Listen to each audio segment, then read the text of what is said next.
प्रशांत जगताप काँग्रेसमध्ये पक्षप्रवेश होणार हे निश्चित आहे, परंतु त्यांनी उद्धव ठाकरेंशी देखील संपर्क केला होता का? तुम्ही त्या ठिकाणचे संपर्क प्रमुख आहात, काल तुमचा पुणे दौरा देखील होता, काय तुमच्याकडे संपर्क केला होता का? ते मी स्वतः त्यांच्याशी बोललो, कारण शेवटी एक सहकारी जो महाविकास आघाडीमध्ये काम करतोय तर त्याच्याशी संवाद साधणं आणि विशेषतः त्याची विचारपूस करणं आणि एकंदरीत जे राजकीय घडामोडी ऐन निवडणुकीच्या तोंडावरती झालेल्या आहेत त्याचे दुष्परिणाम त्या महाविकास आघाडीमध्ये होऊ नये त्या दृष्टिकोनातून पण देखील त्यांची समजूत घालण्याचा मी प्रयत्न करत होतो. अर्थात त्यांनी जो निर्णय घेतला त्या निर्णयाला आज नाही तर या अगोदर देखीलच आम्ही स्पष्ट भूमिका घेतली होती की पुणे शहरामध्ये, पिंपरी चिंचवड शहरामध्ये हे राष्ट्रवादी काँग्रेस पक्ष जे तुतारीचे आहेत, पवारसाहेबांचा गट आहे, यांच्याबरोबरच आम्ही युती करण्याचं काम करणार आहोत. त्यांनी कोणावर युती करावी तो त्यांचा आज वैयक्तिक जरी प्रश्न असला तरी देखील सामाजिक दृष्टिकोनातून एका बाजूला सत्तेत आपण राहतोय आणि दुसऱ्या बाजूला मात्र अशा आघाड्या होत असतील तर ते लोकांच्या समोर कसं जायचं हा प्रश्न आमच्या सर्वांच्या मनामध्ये बत होता आणि त्यांचाही होता. आणि म्हणून ही स्पष्ट भूमिका आमची पहिल्या सुरुवातीपासून होती की आम्ही महाविकास आघाडीचे घटक राष्ट्रवादी काँग्रेस पार्टी, तुतारी, आम्ही मनसे आणि काँग्रेस पक्ष हेच आम्ही जाण्याचं काम आम्ही करू. आणि म्हणून त्याचा एक भाग म्हणून मी त्यांच्याशी चर्चा करत होतो. आणि हे करत असताना पण स्वाभाविक आहे की एक राजकीय ज्यावेळी ते निर्णय राजीनामा झाल्यानंतर तर एक राजकीय पक्षाचा एक प्रमुख या नात्याने त्यांच्याशी संवाद साधण्याचा पण देखील प्रयत्न केला. आमच्या काही कार्यकर्त्यांशी पण बोलले, कार्यकर्ते बोलले, सुषमाताई बोलल्या आहे बोलल्या, उद्धवसाहेब बोललेत की नाही बोललेत हे मला माझी माहिती नाही आहे. परंतु एक गोष्ट नक्की आहे की ज्यावेळी मी उद्धवसाहेबांशी चर्चा केली तर ती चर्चा पण सकारात्मक होती. पण अर्थात तो त्यांचा निर्णय त्यांनी घ्यायचा, कारण त्यांच्याशी संवाद साध असताना ते हेच बोललेत की पुरोगामी विचारांनी आपण ज्या पद्धतीने आघाडी म्हणून आपण एकत्रित झालो तर माझा पहिला प्राधान्य काँग्रेस पक्ष आणि शिवसेनेसारख्या पक्षालाच राहील अशी त्यांची भूमिका कालपर्यंत होती. आज 12-1 पर्यंत ते निर्णय जाहीर करणार आहेत. मला असं वाटते की अजून आमच्याशी संपर्क ज्या अर्थी झालेला नाही आहे. म्हणजे मी ज्यावेळी उद्धव साहेबांशी बोलले तर संघटनात्मक सकारात्मक तर होतेच, असं नाही का नाही आहे किंवा शेवटी संघटना आपल्याला पाहिजेत, पण अशी काही सुस्पष्ट चर्चा ते येत आहेत किंवा काय अशी कुठची काय झाली नव्हती.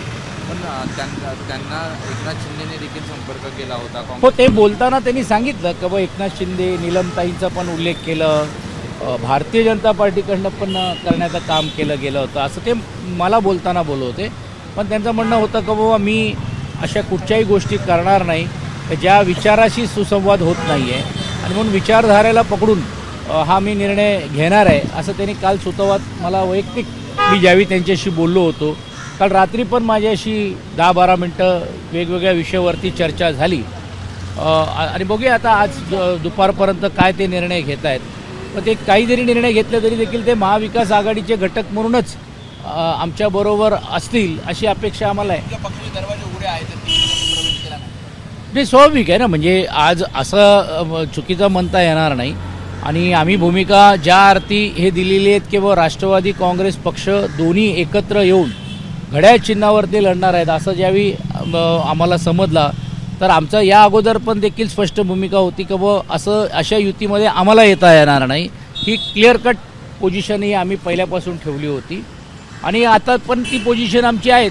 आणि त्यातला जर एक घटक महत्त्वाचा जर कार्यकर्ता आमच्याकडे येत असेल तर नक्कीच स्वागत करायला काय हरकत नाही आहे. मुंबईची चिंचवडमध्ये मग तुम्ही फक्त मनसे सोबतच असेल तिकडे काँग्रेस पक्षाशी पण काल बंटी पाटील, सतेज पाटीलांशी पण माझी चर्चा झाली. दुर्दैवाने तिकडच्या काँग्रेस पक्षाच्या अध्यक्षांनीच राजीनामा दिल्यामुळे तिकडे एक तेढ निर्माण झाला होता. पण त्यांनी लगेच काही लोकांना सूचना दिलेल्या आहेत आणि काँग्रेस आणि आमच्या वतीने चाबुस्कुवार जी आहेत, केसरीनाथ पाटील, चेतन पवार ही सर्व जी प्रमुख मंडळी, अल्लाट म्हणून हे सर्व ती बसून आज त्याचा अंतिम निर्णय आम्ही घेण्याचं काम करू. मात्र महाविकास आघाडी म्हणूनच लढायचं अशी मानसिकता पुणे शहरामध्ये आणि पिंपरी चिंचवड शहरामध्ये आहे. मुंबईची युती जाहीर झाल्यानंतर अजून देखील काही शहरांचा अजून देखील तेढ आहे. अवघे 3-4 दिवस उमेदवारी अर्ज भरायला आहेत. मग पुणे पिंपरी चिंचवडचा प्रश्न कधीपर्यंत सुटेल साधारण? नाही, तेढ तर आहेतच आहेत, पण अजून काही घटक पक्ष पण बरोबर येत असतील तर त्यांचाही विचार करता येईल का तोही विचार चाललेला आहे. आणि त्याचा मुंबईत आता काही राष्ट्रवादीचे पण काही नेते भेटायला मागतायत, साहेबांना बोलायला मागतायत. माझ्याकडे आज सकाळी काही जिल्हाप्रमुख किंवा काही लोक आले. अर्थात तो साहेबांनी निर्णय घ्यायचा आहे, कशा पद्धतीने त्यांच्याबरोबर चर्चा करायची नाही करायची, काय निर्णय घ्यायचा नाही. पण मला वाटते तेही भेटणार आहेत आज. तुमचं इकडे नाही, झाल्यानंतर नाही, महायुतीचा पण फॉर्म्युला ठरला आहे मुंबईमध्ये 140-87 शिवसेना 87 जागावर निवडणूक लढवणार असं. तर ठीक आहे, त्यांनी त्यांचा अधिकार आहे. पण कशा पद्धतीने लढणार आहेत की इकडचे उमेदवार तिकडेकडून लढवणार आहेत विधानसभासारखा, हे आपल्याला पाहावं लागणार आहेत. कारण शेवटी आज त्यांच्याकडे उमेदवारांची रीग आहे असं ते म्हणतायत. पण ज्यावेळी यादी जाहीर होतील त्याच्यावरती तुम्हाला लक्षात येईल की जरी देखील त्यांना 97 सीट जरी दिले असतील, 87 सीट जरी त्यांना दिले असतील, पण त्यातले बहुसंख्य लोक हे भारतीय जनता पार्टीकडनं पण देखील दिलेले उमेदवार असतील. आणि त्यातूनच हे महायुती कुठे राहिली आहे, राष्ट्रवादी कुठे आहे त्याच्यात. आणि हे जर तुम्ही बघितलं असेल की या दोघांमध्ये ही यादी आणि किंवा ही युती ही फक्त भारतीय जनता पार्टीची आहे, शिवसेना तिकडे कुठेही नाही.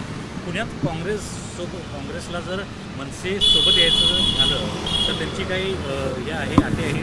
नाही, अटी असं नाही आहे, परंतु एक सर्वसाधारणपणे चर्चा ही आमची त्यावेळी चालत होती की त्यांचा एक राज्य स्तरावरती धोरण आहे. परंतु काही भागांमध्ये ते काँग्रेसला देखील डायरेक्ट मनसेंबरोबर जाता येत नाही, काही भागांमध्ये मनसेला त्यांच्यावर जाता येत नाही. तिकडे ते बसून साधक बाधक प्रचाराची रचना काय असली पाहिजे, काय कशा पद्धतीने त्या भागातला. कारण शेवटी कसं आहे की जसं महानगरपालिकेमध्ये एक वॉर्ड आहे मुंबईमध्ये, पुणे शहरामध्ये आणि पिंपरी चिंचवडमध्ये प्रभाग आहेत. त्या प्रभागावरती ज्या निवडणुका खूप महत्त्वाच्या असतात तर ते प्रभागनिहाय निर्णय घेण्यात येतील. हिंदी में जानना चाहेंगे सीट शेयरिंग की घोषणा हुई है अभी जिसका अगर आप देखेंगे कि उनको जो 87 सीट जो मिली है, 87 सीट्स मिली है, जब वो यादी आएगी तो आपको पता पड़ेगा कि वो शिवसेना की सीटें है या भारतीय जनता पार्टी उसमें और अपने उम्मीदवार डालकर वो संख्या बढ़ा के देने का काम करते. मुझे ऐसा लगता है कि मुंबई में युति नहीं हुई है, भारतीय जनता पार्टी वर्सेस हमारी आघाड़ी ऐसी रहने वाली है. पवार साहब से आपकी बात हुई, आप बता रहे थे नहीं, प्रशांत जगताप जी जो राष्ट्रवादी कांग्रेस पार्टी के पुणे शहर के अध्यक्ष है, उनकी मेरी चर्चा हुई और उस चर्चा के दरमियान कुछ बातें हुई. आज मुझे लगता है वो कांग्रेस का निर्णय उन्होंने लेने का काम किया है. हमने उनसे बात की, तब हमने कहा कि आप जैसा कार्यकर्ता हमारे साथ रहेगा तो भी उसका स्वागत है. तेजस्विनी घोसाळकर यांनी भाजपमध्ये पक्षप्रवेश केला आहे. त्यात प्रभाग लढणार आहे तर भाजपकडून असं निश्चित आहे. परंतु त्यावरती अभिषेक घोसाळकर यांचा फोटो म्हणूनच आज ठाकरेंच्या शिवसेनेकडून आक्षेप घेतले जात आहेत त्यांच्यावर. कार्यकर्त्यांचे आक्षेप यासाठी आहे की शेवटी तुमची वैयक्तिक आयडेंटिटी तुम्ही द्या ना लोकांसमोर. म्हणजे तुमची आयडेंटिटी काय आहे? तुमची आयडेंटिटी हीच आहे की तुम्ही अभिषेकजींचे सो होत्या आणि मग आज म्हणजे त्यांचाही प्रवेश झाला आहे का, असं एक प्रश्न सर्वांच्या मनामध्ये होतो. कारण मला असं वाटते की जर अभिषेकजी जर हयात असते तर असा निर्णय त्यांनी कदापिही घेतला नसता. आणि मला असं म्हणून तिकडच्या कार्यकर्त्यांच्या भावना तीव्र आहेत की तुम्ही निर्णय घेतला ना, ठीक आहे, तुम्हाला शुभेच्छा, पण तुम्ही परत आमचाच ब्रँड वापरून तुम्ही लोकांसमोर जाण्याचं काम करतायत. कारण शेवटी अभिषेक घोसाळकरजी हे विनोद घोसाळकरजींचे जे गेल्या अनेक वर्षापासून या चळवळीतले एक कामगार नेते, आमदार, म्हाडाचे अध्यक्ष आणि पक्षावरती निष्ठा ठेवून काम करणारा एक व्यक्तिमत्व आहे, तो कुटुंब आहे. आणि मला नाही वाटत की अभिषेक जर असते तर तरी तो निर्णय घेतला असता. मग असा जर निर्णय झाला नाही तर मग ह्यांनी त्यांचा फोटो लावायची गरज आहे का? हा राजकीय आहे. अर्थात ते त्यांचे संबंध आहे, कौटुंबिक आहेत, ते त्यांचे पती होते, त्यांनी लावावं नाही लावा हा वैयक्तिक सर्व त्यांचा अधिकार आहे. पण हा राजकीय प्रश्न पण सर्वसामान्य कार्यकर्ता तिकडे विचार. तेजस्विनी घोसाळकर या भाजपमधून लढत आहे, मात्र त्यांच्या दुसऱ्या ज्या सून आहेत विनोद घोसाळकरांच्या, पूजा घोसाळकर या ठाकरे गटाकडून लढत आहे. ते अजून निर्णय झालेला नाही आहे. आणि काल पण सकाळवाले कुठे गेले, हां सकाळवाले जरा जागे व्हा. काल पण अशी एक बातमी चालली होती की आमच्या काही मुलांच्या बाबतीतली किंवा काय बाबतीतली. तर मला असं वाटते थोडी शहानिशा काही पत्रकारांनी थोडा गांभीर्याने करण्याचं काम केलं पाहिजे. थोडा रिसर्च करण्याची गरज आहे. कुठची मागणी नसताना, कुठचंही फॉर्म न भरता असताना माझंही नाव घुसवण्याचं काम केलं. अरे मायामागे कशाला लागले? माझी मुलगी ही सुशिक्षित आहे, काम करते, सामाजिक क्षेत्रामध्ये तिने कामाला सुरुवात केलेली आहे. अजून खूप वेळ आहे तिला या राजकारणाच्या प्रवाहामध्ये यायला, परंतु नक्कीच ते राजकीय प्रवाहामध्ये लवकरात लवकर ती प्रवेश करेल, लवकरात लवकर करेल. पण मी कुठचीही मागणी न करता अशी चर्चा होणं तर ते व्यक्ती म्हणून मला नाही, पण आमच्या कुटुंबावरती पण देखील एक प्रकारचा दडपण येतो आणि एक प्रकारची चर्चा होते. तर मी आपल्या माध्यमातून विनंती करतो की थोडी माहिती घेऊन जर अशा बातम्या झाल्या तर बरं होईल. कारण काल अजय चौधरीजींनी पण स्पष्ट भूमिका घेतली की माझी सूनचं मी नावच गेलं नाही. त्यामुळे काय होतो, कार्यकर्त्यांमध्ये संभ्रम निर्माण होतो. कार्यकर्त्यांना असं वाटतं अरे तुम्ही आमच्याबरोबर चर्चा करता, आमच्या इंटरव्ह्यू घेता आणि दुसऱ्या बाजूला तुम्ही तुमच्याच लोकांना घुसवण्याचा प्रयत्न करता. माझे स्वतःचे बंधू सुनील अहिर जे सिटिंग नगरसेवक होते, त्यांचा वॉर्ड चेंज झाल्यानंतर ते BSTचे सदस्य होते, त्यांची अपेक्षा होती, पण त्यांनी स्पष्ट भूमिका घेतली की नाही, किशोरी पेडणेकर त्या भागातल्या महापौर राहिलेले आहेत, अशावेळी आपण पक्ष अडचणीत असताना आपण उमेदवारीचा दावा करणं म्हणजे एक पेच निर्माण करणं होऊ नये, म्हणून तेही थांबलेले आहेत. पण या सर्वांचा विचार पुढे आदरणीय आदित्यजी करणार आहेत. भाऊ, एक प्रश्न असा आहे की द इकॉनॉमिक्स टाइम या वृत्तपत्रामध्ये गणपतीचा फोटो हा सांताक्लॉज असा तयार करण्यात आलेला आहे. कुठेतरी ही दुर्दैवी आहे ही आणि ही करणारे खोडसळ लोक आहेत, त्याची तुम्ही करले पाहिजे. पण बघा, तुम्ही देशभरामध्ये सांताक्लॉजचे स्टॅच्यू तोडण्याचं करतात, हे पण योग्य नाही ना. म्हणजे हे जाती धर्मामध्ये निर्माण करतात. रायपूरला काल एक घटना मॉलमध्ये घडली. आता तर देशाचे पंतप्रधान एका बाजूला चर्चमध्ये जाऊन नतमस्तक होत आहेत आणि त्यांच्याच विचाराने काम करणारे कार्यकर्ते जर अशा पद्धतीने तोडफोड करत असतील, काही भारतीय जनता पार्टीचे लोक म्हणजे डायरेक्ट चर्चमध्ये जाऊन धर्मांत करतात म्हणून घेऊन अशा मुलामुलींवरती जबरदस्ती करताना जर पाहत असेल तर हे मला वाटते परत द्वेष निर्माण करण्यासारखी ही घटना आहेत.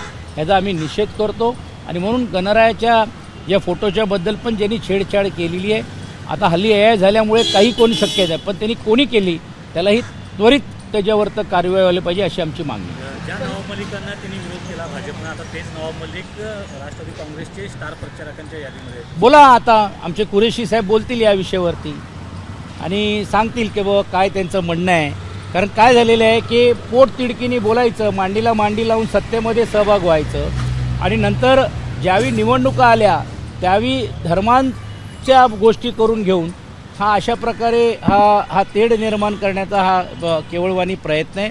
यातूनच हे स्पष्ट होते की भारतीय जनता पार्टीचा प्रेम हा काही हिंदुत्वाचा फक्त निवडणुका पुरता असतो. निवडणूक झाल्यानंतर मग एवढे दिवस त्यांनी का नाही सांगितलं. आज माझी माहिती अशी आहे की सना मलिकांना त्यांनी जबाबदारी दिली आहे. मग तुम्ही त्यांच्यावर बसणार नाही, मग तुम्ही म्हणजे एका बाजूला तुम्ही असा बोलणार, दुसऱ्या बाजूला तुम्ही परस्पर निर्णय आणि भूमिका घेणार. हे दुपट्टी भूमिका यांची आज माझ्या माध्यमातून दिसते.